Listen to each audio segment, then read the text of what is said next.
Generic question to start off this video. What do you do when you reach your limit?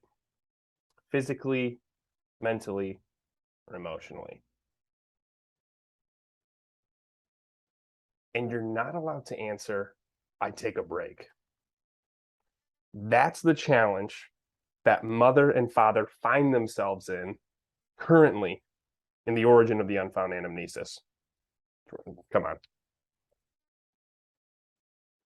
Welcome back to the unfound anamnesis. Dylan Barr's the name. Giving you guys information and making a fool out of myself is my game. My mom gave me a hard time. She's like, "You're always drinking beer. You're always drinking beer on this." Kind of like that. Why you don't need to. So I'm not drinking beer this week. I am drinking apple cider mixed with Fireball. So we've learned about Bastunia, which exists down here. This week, next week, and the week after, I am going to be teaching you about the cosmos of the unfound anamnesis, which exists up here. Down here, Joan and Artie and James are playing with Buntu, a god that's forgotten who he is, forgotten the powers. I am going to talk about the origin of Buntu, his colleagues, let's call them, and the people that came before him, the beings, the primordial beings that came before him. So we get to really talk about the lore up here of the unfound anamnesis. And in the last video, we talked about the unfound anamnesis starting in nothing but darkness, and out of that darkness coming mother and father, and the essence, which exists partly in unfound anamnesis, partly in what we call the before.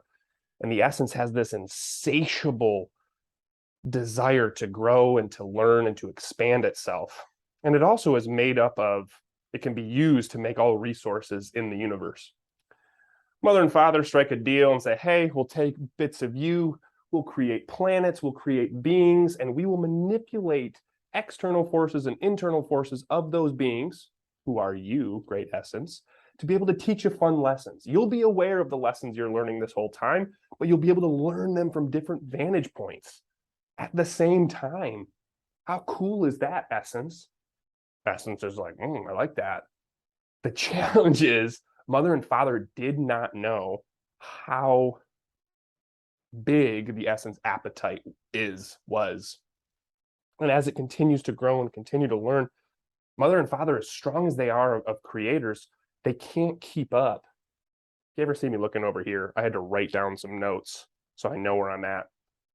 There's a lot of intricacies that go into not only shaping a being, but then also being able to pull strings so that being can walk the path of life, right? We ever hear, oh, what a coincidence. In the unfound anamnesis, early times, there's no such thing as coincidences. Everything happens for a reason, and that reason is dictated by mother and father. It's exhausting just talking about it. So, the most powerful gods in this universe, their power is slowly withering away. They need to do something about it. Father, the great masculine energy, wants to drive forward and go and go and go, and willpower, and we can do this, even though that he's deteriorating, he's breaking.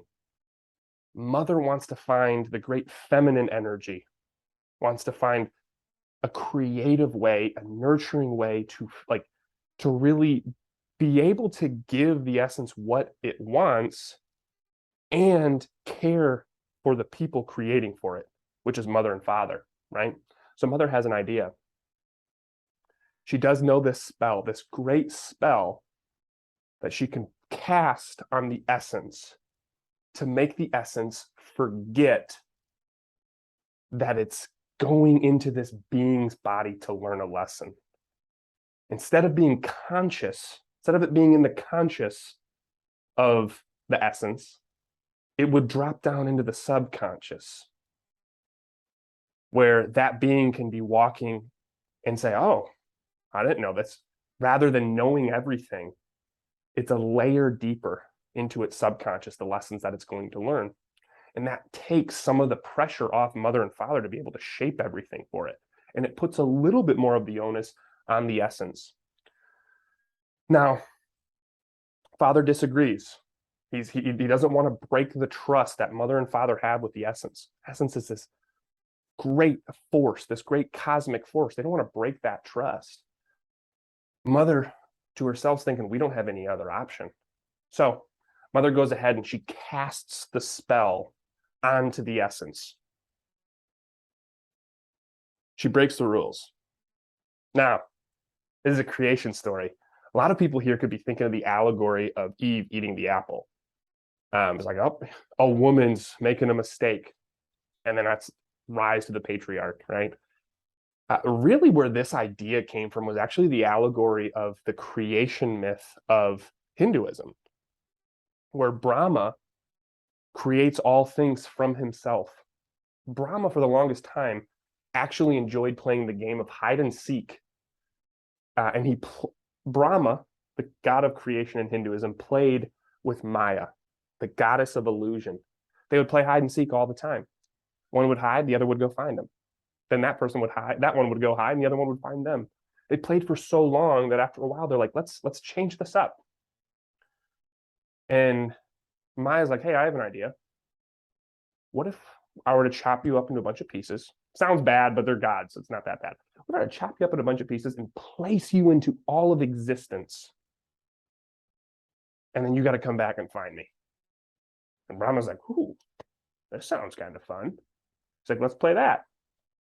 So, as is told, Maya chops him up into a bunch of pieces. And right before she casts him down into all parts of creation, she casts a spell where Brahma forgets that they're playing a game. Brahma forgets that all of this is a game to get to the end and find, true source, which is Maya, to finish the game. And Brahma lives lives unaware of who Brahma is. We are Brahma, forgetting the game we're playing before we get back to Maya. So that's for anyone that believes that mother might be this bad woman in origin story. She actually has a great idea. But the challenge is it's a spell that, of course, has a counter spell. So as she casts this onto the essence, it has an after effect. It works. Part of the essence forgets who it is. Part of it doesn't. And the after spell bounces back and kills both mother and father, breaking their bodies into hundreds of pieces that spread throughout the cosmos.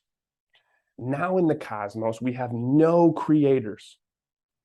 And we have a world that is part found, as Matt talked to you about, found being the essence is consciously aware of who it is in the beings, and part lost. And the challenge with this is it created darkness. Lost beings are unaware that they are part of essence or part of God. And in this darkness, as part of the counterspell, gave birth to the Azigra and gave birth to this dark chaos that actually wants to suck people in and not only bring their knowing of that they're the essence into their subconscious, but into their unconscious, and then erase it all together. So now we have light and darkness. And we have no mother and father. Sorry, I'm reading some of this. The essence has partly forgotten who it is, partly not. And now we're just kind of sitting here. So what is to happen now with chaos now having a birthplace in the history of the unfound anamnesis, wanting to take over? Now, the other side of it, who is going to bring order to the unfound anamnesis? We're going to learn that in the next video. Mother and father give birth to what we call arcs. And it's the arc's job to take up the mantle, to create and to defend the found section of the universe. If you're digging this, please drop a like, please subscribe. Let us know what you're thinking, what questions are coming up. There should be open loops. We'll be able to answer some. We won't be able to answer others. We'd love to hear from you. Make sure you also like us on Instagram, like us on Facebook, join us on Facebook, Unfound Anamnesis, at Unfound Anamnesis. And if you have any questions that you don't want to put below, you can email us at unfoundanamnesis@gmail.com. My name is Dylan. Hope you're digging it. One more video this week. It's always a pleasure. See you in the next video.